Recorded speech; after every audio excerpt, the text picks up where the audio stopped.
Assalamualaikum Mitra Sehati. Kembali lagi dengan saya Kusmawati di Bincang Sehat. Kali ini kita akan membahas betapa pentingnya pemeriksaan Pap smear untuk deteksi kanker serviks. Selamat siang, Dok. Siang.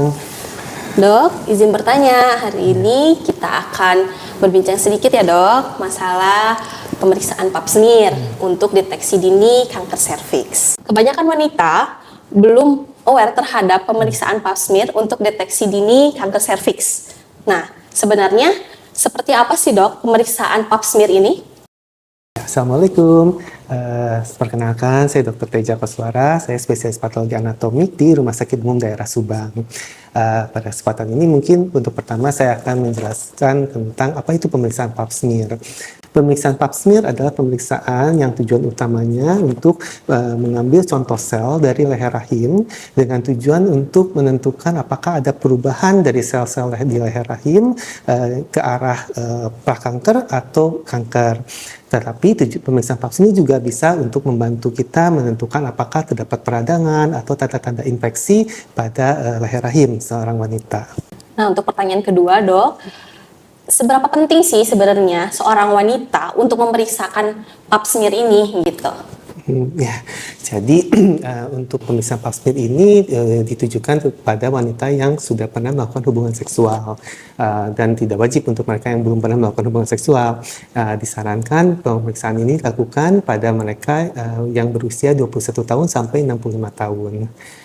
Adapun untuk frekuensi pemeriksaannya itu disarankan sebetulnya cukup 3 tahun sekali apabila hasil pemeriksaannya normal. Tetapi kalau ada kondisi-kondisi tertentu, mungkin pemeriksaan Pap smear ini harus lebih sering dilakukannya, minimal misalnya seperti 1 tahun sekali. Pada kondisi apa? Misalnya mereka yang ada terinfeksi HPV, virus HPV, yaitu virus yang menyebabkan terjadinya kanker serviks. Kedua, pada mereka yang punya gangguan sistem imun atau mereka yang hasil Pap smear sebelumnya itu dinyatakan mengalami lesi prakanker. Nah, untuk wanita-wanita yang seperti itu, maka dibutuhkan pemeriksaan Pap smear dalam waktu yang frekuensinya lebih singkat.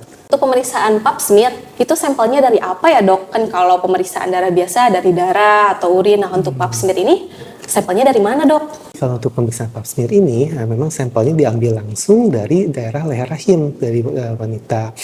Jadi pasien memang posisinya sedikit tidak nyaman karena diposisikan seperti melahirkan, posisi melahirkan, kemudian dimasukkan masukkan alat untuk mengambil contoh sel dari leher rahimnya, kemudian nanti dari hasil pengambilan sampel tersebut kita dibuat sediaan untuk nanti kemudian kita periksa secara mikroskopik. Untuk pemeriksaan Pap smear itu dari mana sih, Dok, sampelnya? Lalu seperti apa pemeriksaannya? Ya, jadi untuk pengambilan sampel untuk pemeriksaan Pap smear ini diambil langsung dari leher rahim dengan cara memasukkan alat seperti seperti stick atau ada yang menggunakan sikat kecil untuk mengambil contoh sel dari leher rahim. Kemudian hasil pengambilan sampel tersebut nanti akan diproses di laboratorium patologi anatomi dan kemudian nanti akan kita lihat di bawah mikroskop. Nah, apa yang kita cari atau apa yang kita lihat dari sampel tersebut. Nah, seperti yang tadi saya bilang bahwa tujuan utama dari pemeriksaan itu adalah kita mencari apakah ada sel-sel dari leher rahim yang sudah mengalami perubahan menjadi prakanker atau bahkan sudah menjadi kanker. Untuk wanita yang normal nih, saya merasa normal nih, apakah boleh memeriksakan Pap smear? Ya, kalau memang tidak ada keluhan, tadi seperti sudah disinggung di awal bahwa pemeriksaan Pap smear ini memang sebaiknya dilakukan pada semua wanita yang sudah pernah melakukan hubungan seksual atau aktif secara seksual pada usia mulai dari 21 tahun sampai 65 tahun.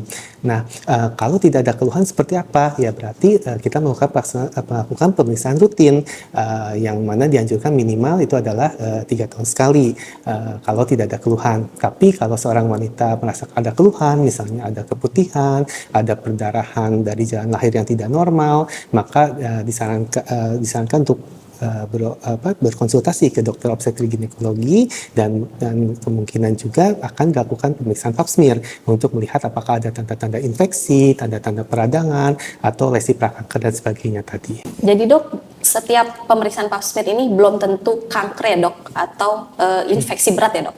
Ya, betul sekali. Jadi hasil pemeriksaan pap smear ini bisa normal, bisa juga abnormal.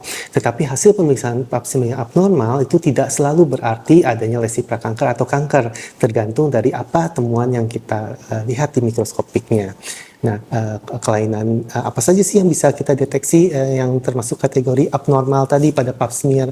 Nah, misalnya kita melihat ada peradangan, ada infeksi oleh organisme patogen, bisa juga lesi prakanker yang disebut sebagai lesi intraepitelial atau memang suatu keganasan atau kanker serviks. Nah, tetapi ada juga hasil jawaban pap smear yang dikategorikan sebagai atipik. Atipik itu artinya secara mikroskopik kita belum bisa menentukan apakah ini merupakan lesi prakanker atau hanya lesi akibat suatu peradangan di leher rahimnya, seperti itu. Jadi jawabannya ya, tidak semua hasil pap smear abnormal itu berarti adalah kanker leher rahim.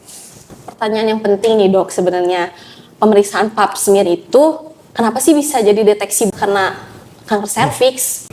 Ya, jadi kanker serviks ini adalah suatu jenis kanker yang perjalanannya itu butuh waktu yang lama sejak mulai dia terinfeksi oleh virus HPV menjadi kanker serviks, bisa mencapai waktu 10 sampai 20 tahun.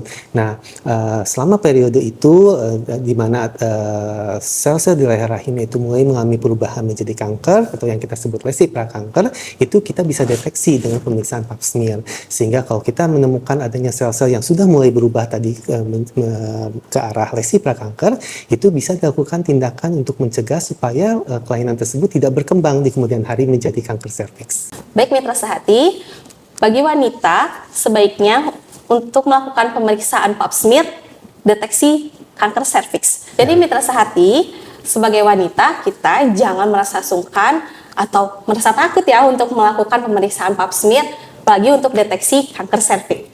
Satu lagi nih mitra sehati, pemeriksaan patologi anatomi tersedia di RSUD Subang.